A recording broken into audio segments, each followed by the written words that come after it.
जी हाँ दोस्तों, दिन था 17 मार्च 2025।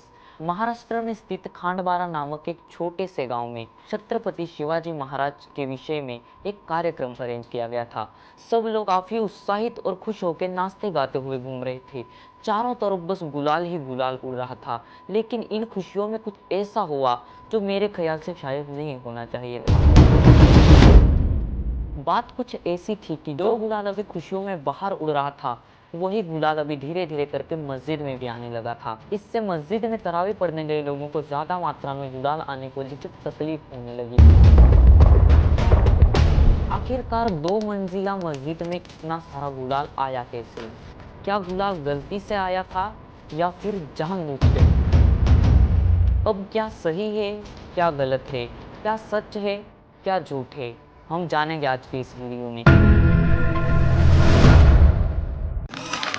जी हाँ दोस्तों, एक ओर से अगर हम देखें तो ये मुद्दा कुछ उतना खास नहीं लगता कि हम इस पे बात करें, क्योंकि नॉर्मली हवा से उड़ के गुलाल मस्जिद के अंदर आ सकता है। लेकिन वहीं अगर दूसरी ओर से हम इस मुद्दे पे गौर करें तो 2 मंजिला इतनी बड़ी मस्जिद में इतनी क्वांटिटी में गुलाल गया कैसे, ऐसे कुछ सवाल हमारे सामने आता है। अब गुलाल गलती से अंदर गया या फिर जानबूझ के डाला गया, ये तो मैं भी कॉन्फर्म नहीं कह सकता, क्योंकि जब ये हादसा हुआ तब मैं भी वहां मौजूद नहीं था। लेकिन मैं अपनी ओर से कहूँ तो गुलाल हवा से उड़ के या फिर चलो मान लो गलती से मस्जिद के अंदर आ गया, फिर तो इस मुद्दे पे बात करने का कोई सेंस ही नहीं बनता।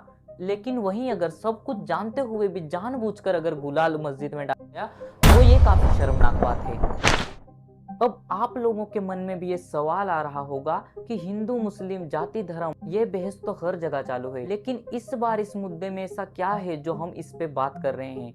तो कहीं और की बात अलग है। और खांडबारा मुझे यहाँ के सेकुलरिज्म और भाईचारे की वजह से पसंद है। यहाँ पे हिंदुओं की दुकानों से मुस्लिम खरीदारी करते हैं, मुस्लिमों की दुकानों से। लेकिन इस एक कंट्रोवर्शियल मुद्दे की वजह से ये सेकुलरिज्म और भाईचारा हमेशा के लिए खत्म हो सकता है।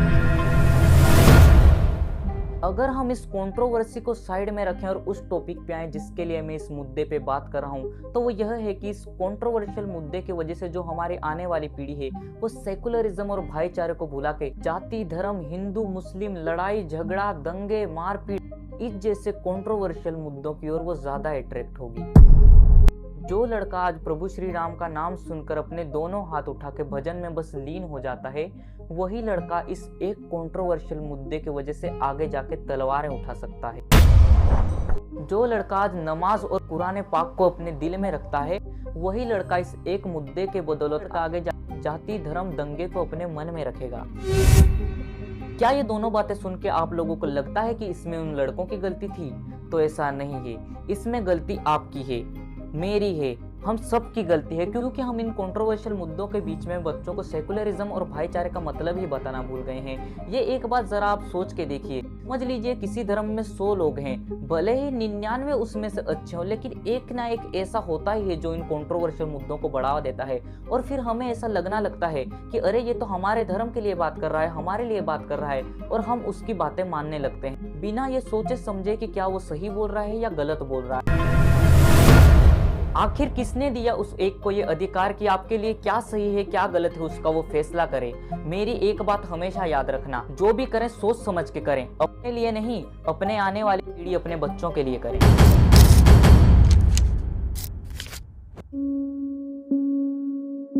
क्या मैं मुजरिम कहलाऊंगा और क्या होगा इंजाम अगर हरे रंग से हिंदू लिख दूं भगवे से इस्लाम? कि क्या मैं मुजरिम कहलाऊंगा और क्या होगा इंजाम अगर हरे रंग से हिंदू लिख दूं भगवे से इस्लाम? या कह दूं अगर मैं सभी एक हैं अवतार इंजन नबी एक है? या कह दूं अगर मैं सभी एक हैं अवतार इंजन नबी एक है, शहर पहर और शाम एक है, जहर शहद और जाम एक है, सूरज चंदा रात एक है, बादल और बरसात एक है, हवा एक है, पानी एक है, बीमार पड़ो तो दवा एक है ना? पर उन सभी का अलग है शायद।